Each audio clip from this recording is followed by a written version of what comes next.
My name is Evelyn, a 28-year-old office worker. I've been dating Andrew for 2 years, and he recently proposed to me. Andrew is 30 years old and works at a regional bank. His dad also works at the same bank and is branch manager.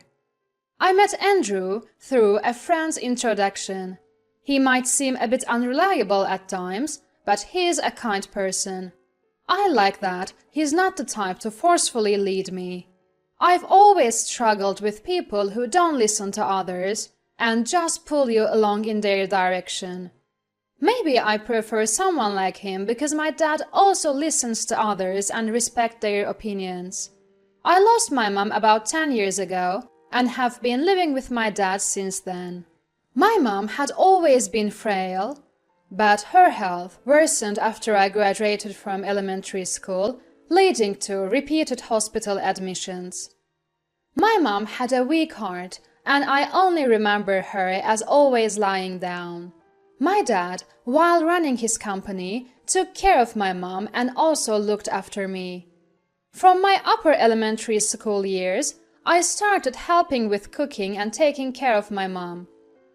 I've been doing it since I was little, so I never thought it was too hard. Evelyn, I've always put you through a lot. My dad would always say. I don't mind at all. I would reply, to which my dad always seemed apologetic. Then, when I was in my senior year of high school, my mom passed away, and my dad's grief was immense. It made me realize how deeply he loved her. I thought it would be nice to marry someone who would care about me as much as he did. Andrew, whom I met through a friend, somehow reminded me of my dad, and I quickly fell for him. I knew he worked at a bank, but I didn't know his dad was also a banker, and a branch manager at that. My dad runs a small company, so he has dealings with banks, but probably not with branch managers. I even thought about joining my dad's company when I graduated from college. Can I work at your company, Dad?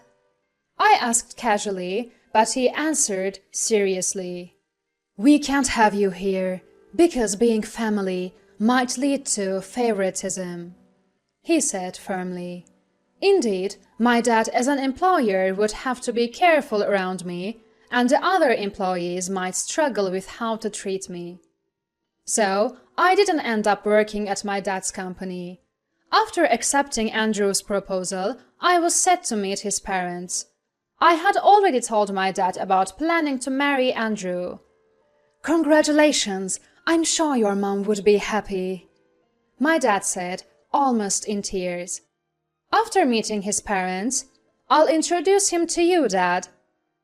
If you love him, I won't say anything, he assured me. On the day I was to meet Andrew's parents, my dad, seeing me nervous, said, Just be yourself. Pretending to be someone you're not gets exposed quickly. Have you ever pretended, Dad? I asked curiously. When I met your mom's parents, I tried using formal language I never use, and they saw right through it, he shared with a laugh. Thanks to my dad's story, my nerves eased a bit, and I left home more relaxed. When we arrived at Andrew's house, his parents greeted us. Thank you for coming all this way. Don't be nervous, we just want to talk, they added, surprisingly casual. It felt like I was a job applicant. Even though I looked to Andrew for help, he just played dumb. In the guest room, I handed the gift I brought to Andrew's mom. It's just a small thing from a famous local bakery. It was a specialty of a famous candy shop in the neighborhood. I've never seen this before. Such a trivial item indeed, she said, throwing the box carelessly. I was more shocked at how she mistreated food than how she treated my gift. As I was reeling from her actions, Andrew's dad asked, Evelyn, was it? Where do you work? It felt more like an interrogation than a conversation. Before I could even greet them, Andrew's dad bombarded me with questions. "I work at Stellar Tech Solutions," I replied as cheerfully as I could. "Ah, Stellar Tech Solutions. Do we have any business with them at our bank?" "My company is a large corporation, so we don't really deal with his regional bank." "What does your dad do?" "He runs a small business." My dad's business isn't that small, but I downplayed it. "So he's like a self-employed person," Andrew's dad concluded on his own. I wanted to correct him, but I didn't want to come off as disrespectful. Perhaps he thought he couldn't criticize me for working at a large company, but felt free to comment on my dad's smaller business. "Was your mom a homemaker?" Andrew's mom asked, pouring coffee. "She passed away about 10 years ago. I've been living with my dad since then." Andrew's parents seemed taken aback by this. "So it's been just the two of you?" Faced with the insistent questioning of Andrew's parents, "Yes, it's just been my dad and me," I answered clearly. Even though it's a father-daughter household, I was already working, and I was 18 when my mom passed away. I don't have the image of a struggling dad with a young child. It must have been hard without a mom, right? Life gets messy, doesn't it? No, I was already grown up, so it was okay. Unhappy with my response, Andrew's parents grimaced. I regretted being honest. They seemed to look down on father-daughter households. "Did you use scholarship to attend university?" The conversation shifted unexpectedly. "No, my dad paid for my tuition normally." I spoke the truth, but Andrew's dad seemed skeptical. "It's though to keep paying back scholarships after marriage. Many people are still doing it." He seemed to assume I had scholarship debt. "How much do you have to pay back?" He had convinced himself that I borrowed a scholarship. I didn't borrow any scholarship, so I don't have to repay anything. I was surprised that someone like him, who hardly listens, could be a branch manager. But it wasn't just him. Andrew's mom also had strong misconceptions. Struggling in a father-daughter household and having to repay a scholarship, she said pityingly. "Planning to pay it all off quickly once you marry Andrew, right?" she accused with a mean look. Looking to Andrew for support, he just nodded along with his mom. Left with no one to help, I had to fend for myself. "There's no scholarship repayment, so don't worry," I insisted, clearly annoying them. "Growing up in a father-daughter household, you can't listen to others, can you? Poor thing." Their prejudice against father-daughter households was frightening. "Your dad might be in debt too," Andrew's dad speculated wildly. Rather than an assumption, it's more like a fantasy habit. It's tough for self-employed businesses these days. If he runs away in debt, it's a big problem for the bank. "Once you marry Andrew, you might force our bank to lend you money." In their minds, they had concocted an elaborate story. "We don't have any dealings now, but I'll remember the name and make sure not to lend," Andrew's dad said with a disturbing resolve. I had already given up on marrying Andrew by this point. More than given up, it was clear I couldn't live with these people. I felt embarrassed for ever thinking Andrew was like my dad. My dad was nothing like this heartless man. A daughter from a father-daughter household, self-employed with debt, is not a suitable match for Andrew, Andrew's mom yelled. I checked Andrew's reaction. He seemed to agree, nodding again. Disgusted, I realized Andrew's dad was boasting. "There are many women who approach us for our status. Marrying rich is a shortcut to wealth," he said smugly. Seeing him boast while I was being insulted and Andrew not defending me, I lost all affection for him. The interview-like atmosphere I felt when I first came was accurate. This wasn't a meet-the-parents visit, but an interview to check if I was a suitable match for their son. It was an unfair interview, designed for them to feel superior. I realized I had come to a terrible place. In a way, it was good. Becoming family with these people unknowingly would have been awful. Though it was unpleasant, I was close to marrying into this. Still wanting to belittle me, Andrew's parents weren't done. But I wasn't that naive. It seems I failed your interview, so I'll take my leave. Leaving these words behind, I left Andrew and his parents and walked out of his house. Andrew didn't come after me, marking the end of our relationship. Seeing my strained face upon returning home, my dad asked, "Are you okay? What happened?" Though I had put on a brave face leaving Andrew's home, seeing my dad made all my tension unravel. I burst into tears and clung to him. Without a word, my dad just waited for me to stop crying. "I won't be marrying him," I confessed. Dad wasn't surprised, having guessed from my state that the marriage was off. "For the first time in my life, I was completely ridiculed by strangers." Crying so much washed away my sadness, leaving only anger towards Andrew and his parents. They looked down on us, saying it's pitiful to be in a father-daughter household, calling us poor. Dad just nodded silently as I vented. And they even assumed I had to repay scholarship for university and was marrying for that reason. Listening to my unceasing anger, Dad's brow furrowed.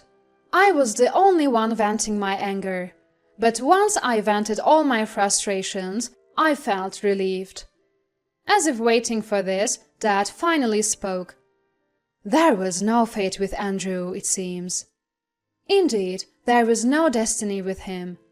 The words of his parents hurt, but I was most angered by Andrew, who didn't stand up for me. "By the way, which bank does Andrew work at?" I told Dad the name of the bank and where Andrew's dad was a branch manager. "Which branch manager is that?" Looking at a business card Andrew had given me earlier, I answered Dad. "My lovely daughter has been insulted. Maybe it's time for a little payback," Dad said with a meaningful smile.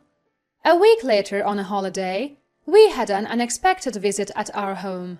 It was Andrew's dad. "Sorry for the other day. What brings you here today? More sarcasm?" I said through the intercom. "Evelyn, is your dad home? May I speak with your dad, please?" Taken aback by his unusually humble attitude, Dad said, "Let him in.